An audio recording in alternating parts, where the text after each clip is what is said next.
Bhushan jewellers, अनमोल रिश्तों के लिए। आशा है, मैं यूनिवर्सिटी में गर्ल्स हॉस्टल अटेंडेंट के पद पर 2022 में आई थी।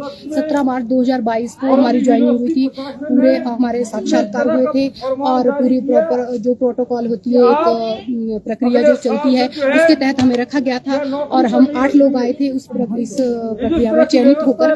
तो हमें उस टाइम भी जो हाई अथॉरिटी थी उन्होंने यही बताया गया था कि जैसे और लोग 3 साल बाद, वहाँ पे बहुत सारे लोग ऐसे लगे जो 3 साल बाद उनको रेगुलर कर दिया गया। तो हमें भी यही बोला गया था कि आप अपने काम को अच्छे से करो, आपको कोई नोटिस नहीं होना चाहिए। तो आप जैसे ही आपके 3 साल पूरे होते हैं, आप लोगों को रेगुलर किया जाता है।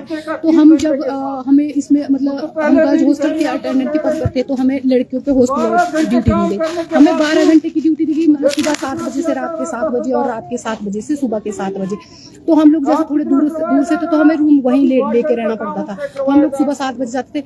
हमें दिवाली, होली, 15 अगस्त, करवा चौथ, रक्षाबंधन, ये हमें कोई छुट्टी नहीं दी जाती। हमें संडे भी नहीं दिया जाता था, क्योंकि वो बोलते थे कि संडे को लड़कियों को कौन देखेगा। तो वहाँ पे तो कोई है नहीं, तो आपको संडे को भी हमें मतलब कोई छुट्टी नहीं। हमने इसलिए ये सारी चीजें की कि एक दिन 3 साल बाद हम नियमित हो जाएंगे, तो कोई बात नहीं, थोड़ी नौकरी में थोड़ी मुसीबत तो झेलनी पड़ती है। तो हम लोगों ने ये सारी मुसीबतें झेली। लेकिन 12 अगस्त 2024 को इन्होंने हमें यूनिवर्सिटी से बाहर कर दिया। मतलब अपने जो हमारी मेल आईडी थी, हमारे व्हाट्सएप ग्रुप थे, उनसे हमें एकदम से तुरंत हटा दिया। 5:46 पे हमें मैसेज आता है कि आप लोगों को ग्रुप से, यूनिवर्सिटी के ग्रुप से आपको हटाया जाता है। तो हम दूसरे दिन जब हम बात करने जाते हैं वहाँ पे, तो हम जैसे बात करने जाते हैं, हमने वहाँ पे जो रजिस्ट्रार थे और जो जिनके पास एडिशनल चार्ज था, हम उनसे बात करने गए। तो उन्होंने ये बोला कि आप लोगों की जरूरत नहीं है। तो मैंने बोला कि सर गर्ल्स तो हॉस्टल तो चल रहे हैं, बच्चे तो आ गए हैं, तो लड़कियां तो है। तो उन्होंने ये बोला कि उससे आपको क्या लेना देना। हमने बोला कि हमें तो गर्ल्स हॉस्टल अटेंडेंट रखा गया था। बोलते हमारे पास पैसा नहीं है। उनका ये मानना है कि उनके पास पैसा नहीं है। सर पैसा सिर्फ हमारे लिए ही नहीं है, क्लास 4 एम्प्लॉइज को लिए नहीं है पैसा, और उनके पास पैसा है। हम लोग वहां से आ गए। फिर हम सीएम सर के पास गए, हम जयराम ठाकुर जी के पास गए, हम टीका साहब के पास गए, हम सबके पास गए कि हमारे साथ ऐसा अन्याय हुआ है। लेकिन इन्होंने जो यूनिवर्सिटी है उन्होंने बोला कि हम किसी की नहीं सुनते। उन्होंने सीएम सर की नहीं सुनी, उनको सीधा बोल दिया कि अभी तो हम और एम्प्लॉयज को निकालेंगे। टीका साहब ने फोन किया, उनको भी उन्होंने यही बोला कि अभी तो और एम्प्लॉयज को निकालेंगे। और तुरंत बाद उन्होंने जो है हमारे ये 43 जो कर्मचारी है, इसमें सफाई वाले भी है, ड्राइवर भी है, कुछ कंडक्टर है, माली है, इन सबको निकाल दिया।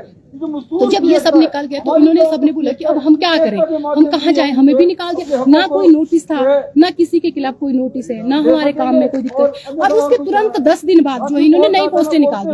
इन्होंने क्या कर दिया कि कुछ टेंडर दे दिया ठेकेदारों को, ये आउटसोर्स के तहत भर रहे हैं, सफाई वाले और माली और ये ड्राइवर कंडक्टर। और अपनी साइड पे डाल दिया इन्होंने कि हम कंडक्टर रख रहे हैं, 2 पोस्टें कंडक्टर की रख रहे हैं, एक पोस्ट।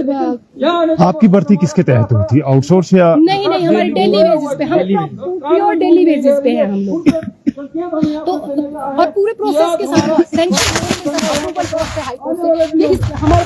है, हम पूरे डॉक्यूमेंट हमारी अप्रूवल पोस्ट है। और ये इन्होंने और उसके बाद इन्होंने 2015 सितंबर 2022 में उन्होंने एजेंडे के तहत जिनको 3 साल पूरे होते हैं उनको जो है वो रेगुलर कर दिया जाता है।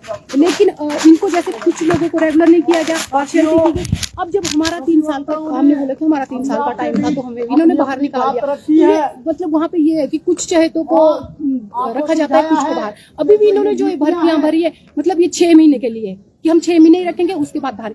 अरे अगर ऐसा ही पहले से करते तो कौन वहाँ पे 3 साल दे रहा होता? हम भी नहीं देते वहाँ पे 3 साल, हमें कुछ टाइम बाद बाहर निकाल देते। अब आपको नौकरी से निकाल दिया गया है यहाँ पर।